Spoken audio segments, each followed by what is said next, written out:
Friends, आज हम आपको 24 तीर्थंकर, जैन धर्म के 24 तीर्थंकर, उनके प्रतीक चिन्ह के बारे में हम आपको बताएंगे और बहुत ही सरल तरीके से हम आपको आज बताएंगे। तो आइए देखते हैं।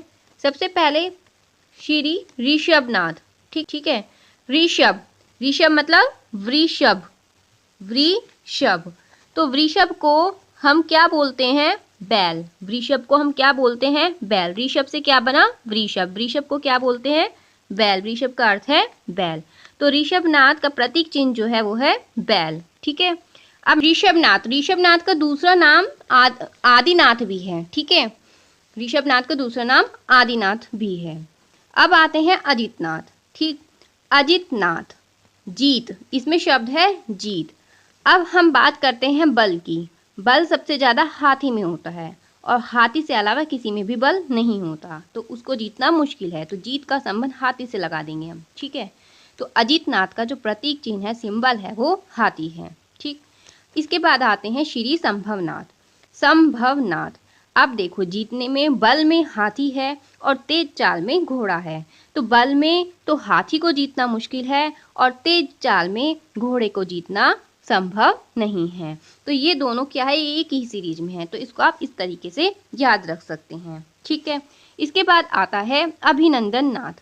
अभिनंदन नाथ।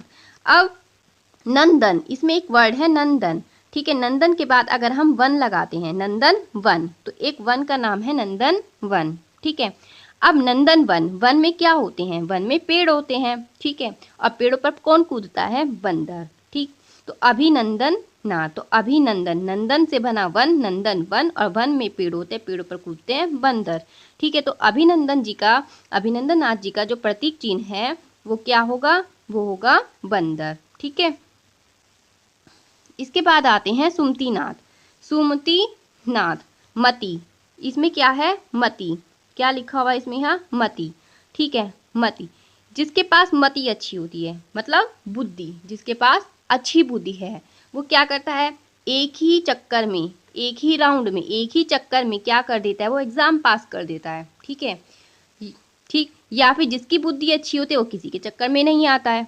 तो दोनों ही इसका ट्रिक बन जाता है। तो मति का अर्थ है बुद्धि और सु मतलब अच्छी, अच्छी बुद्धि। जिसके पास अच्छी बुद्धि है वो एक ही चक्कर में, एक ही राउंड में, एक ही चक्कर में वो क्या कर देगा? एग्जाम क्लियर कर लेगा। तो चक्कर, चक, चक और चकवा। ठीक है। चक्कर से बना चक और चकवा, चक के बाद लगा देंगे वाह, तो क्या बन गया? चकवा। तो श्री सुमतिनाथ जी का जो प्रतीक चिन्ह है वो क्या है? चकवा। ठीक है। इसके बाद आते हैं श्री पदमप्रभ। छठे नंबर पे हैं श्री पदमप्रभ जी। पदम, पदम का अर्थ आप सभी को पता ही होगा। पदम का अर्थ होता है फूल से, कमल से। ठीक है। पदम का अर्थ क्या है? कमल। ठीक। फिर इसके बाद आते हैं सुपार्श्वनाथ। श्री सुपार्श्वनाथ जी। तो सु मतलब सुंदर, सुंदर या अच्छा। ठीक है। सुंदर या अच्छा।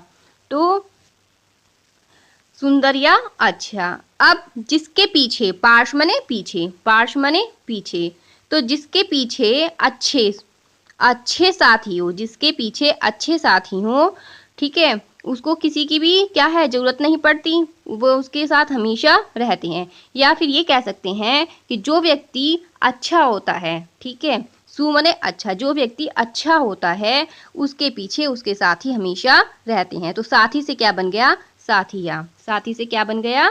साथिया। साथी से बना है साथिया। ठीक है।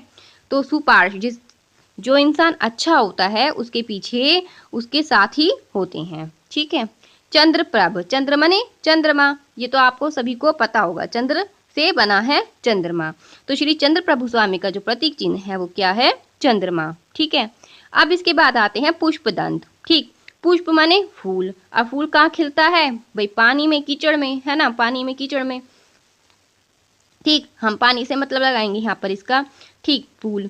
और पानी में दांत वाला जानवर कौन सा होगा?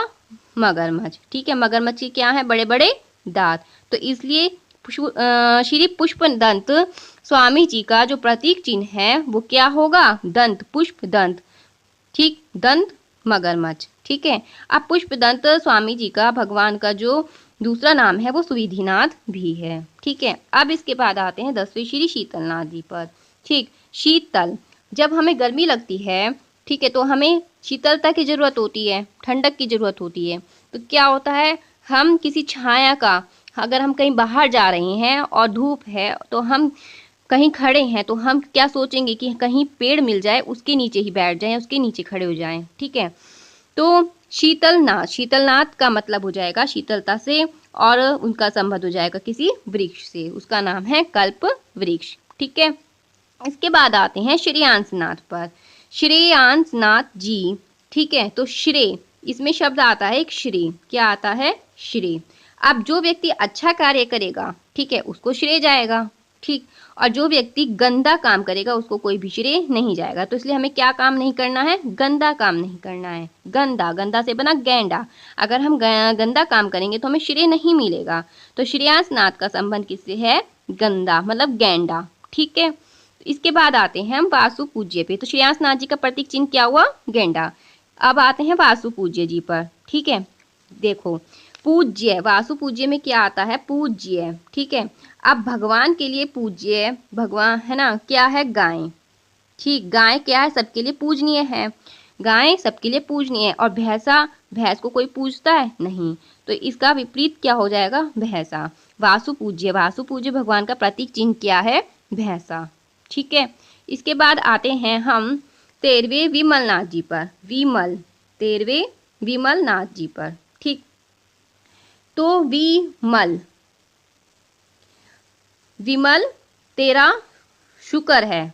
ठीक है, विमल तेरा शुक्र है। शुक्र, शुक्र, शुक्र है। ठीक है, तेरा शुक्र है क्या? कि तू अनंत, अनंत कांटों वाली, जिसके कांटे जैसे बाल हैं, उससे से ही से तू बच गया। ठीक है, अनंत कांटे जैसे बालों वाली से ही से बच गया। विमल तेरा शुक्र है कि तू अनंत कांटों जैसे बालों वाली से ही से बच गया। ठीक है, तो अब इसमें शुक्र, शुक्र से बना शुकर। ठीक है, शुक्र से बना शुकर। तो विमलनाथ का प्रतीक चिन्ह क्या हो गया? शुकर। और अनंतनाथ, अनंतनाथ का प्रतीक चिन्ह क्या हो गया? अनंत कांटे वाले बालों वाली। ठीक है, जिसके बहुत सारे बाल हैं, वो कैसे कैसे हैं? कांटे जैसे। तो वो कौन है? से ही। ठीक, अनंतनाथ जी का प्रतीक चिन्ह है से ही।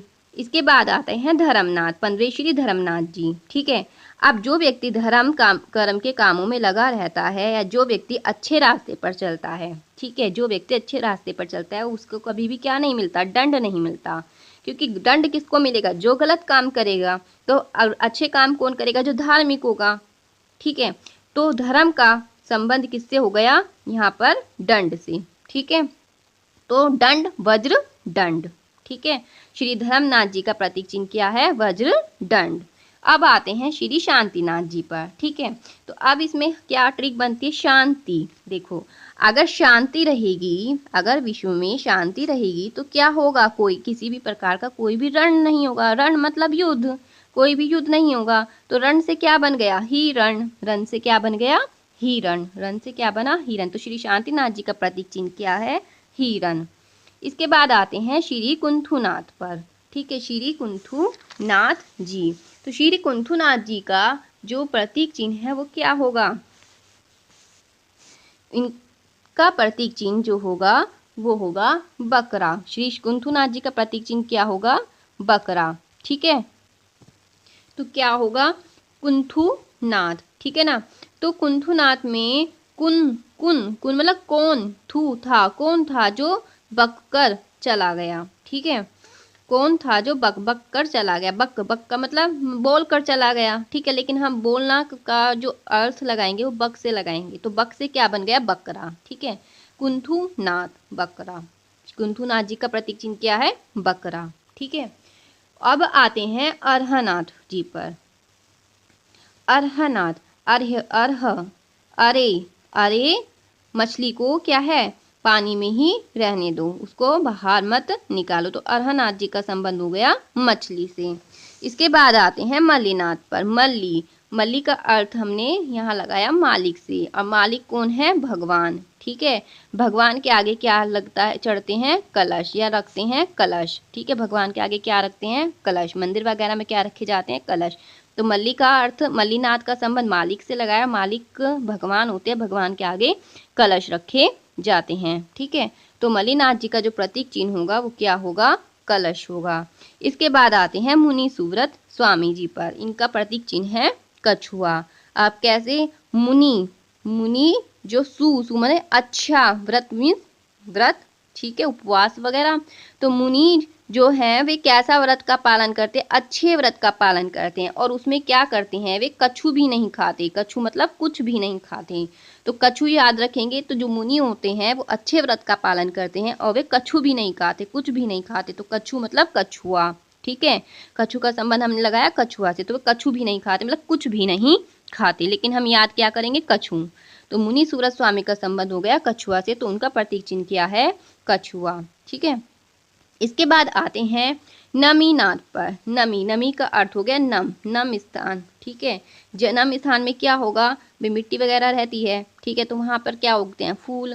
ठीक है, तो अब फूल जो होगा, फूल में हम लगाएंगे कमल को। ठीक है, और वो कमल कौन से रंग का होगा? जैसे इसमें नै से शब्द है तो नै से ही होगा नील कमल, नीले रंग का होगा। ठीक है, इसके बाद आते हैं नेमीनाथ।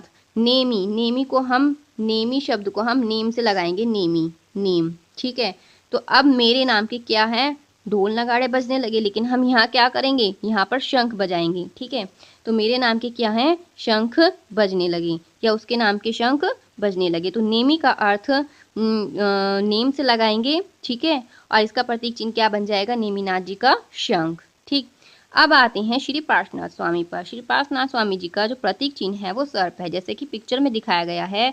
इन भगवान के पीछे क्या बना हुआ है? सर्प बना हुआ है। ठीक है, तो पार्श्व माने पीछे, पीछे क्या? प्रतिमा के पीछे क्या बना हुआ है? सर्प। ठीक है, तो पार्श्वनाथ जी का जो प्रतीक चिन्ह होगा वो क्या होगा? सर्प। अब 24वें कौन से हैं? 24वें नंबर पे महावीर स्वामी हैं। ठीक है, तो महावीर, वीर, वीर जो बहुत ज्यादा बलवान होता है, वीर। ठीक है, अच्छा, अब जंगल का राजा कौन है? शेर है, और शेर भी बहुत बलशाली होता है। ठीक है, तो महावीर का संबंध हमने किससे लगा दिया? सिंह से। तो महावीर स्वामी का जो प्रतीक चिन्ह है वो क्या है? शेर, सिंह। फ्रेंड, यूजीसी नेट 2019 में क्वेश्चन पूछा गया था, मैचिंग में पूछा गया है ये। तो इसमें क्या पूछा गया है कि हमें मैच करना है। एक साइड हमें भगवान के नाम दे दिए गए हैं 24 तीर्थंकर में से 4 के, और एक साइड उनके हमें प्रतीक चिन्ह दे दिए गए हैं। तो अब हमें इनको क्या करना है? मैच करना है। तो अब जैसे मैंने आपको बताया था ऋषभनाथ, ऋषभ का संबंध हमने किससे लगाया था? वृषभ से लगाया था। ठीक है, वृषभ को हम क्या बोलते हैं? वृषभ एक संस्कृत भाषा का शब्द है। इसको हम हिंदी में क्या बोलते हैं? बैल, बैल या सांड। ठीक है, तो ऋषभनाथ जी का संबंध किससे हो गया? सांड से हो गया। तो इनका प्रतीक चिन्ह क्या है? सांड है। ठीक है, पार्श्वनाथ। अब पार्श्वनाथ जी का मैंने क्या बताया था? एक प्रतिमा दिखाई थी आपको मैंने पिक्चर में, तो उनके पीछे क्या बना हुआ? पार्श्व पीछे क्या बना हुआ था? उनके पीछे सर्प बना हुआ था। तो पार्श्वनाथ जी का संबंध किससे हो गया? सांप से हो गया। ठीक है, उनका प्रतीक चिन्ह क्या है? सांप है। महावीर, महावीर जो वीर है, बहुत वीर है, वीरशाली है, बलशाली है। और जंगल में कौन रहता है? शेर रहता है, वो भी बहुत वीर होता है। ठीक है, तो महावीर का संबंध हमने किससे लगाया था? शेर से लगाया था। नेमीनाथ, मेरी नाम के क्या बजने लगे? ढोल नगाड़े, या मैंने क्या कहा था? शंख। ठीक है, तो नेम, नेम के क्या बजने लगे हैं? शंख, नाम के शंख। तो फ्रेंड्स, इस प्रकार से ये हमने मैच किया है। तो आई होप आपको वीडियो बहुत अच्छा लगा होगा। अगर वीडियो आपको अच्छा लगा है तो वीडियो को लाइक कीजिए, शेयर कीजिए एंड सब्सक्राइब कीजिए। Thank you very much.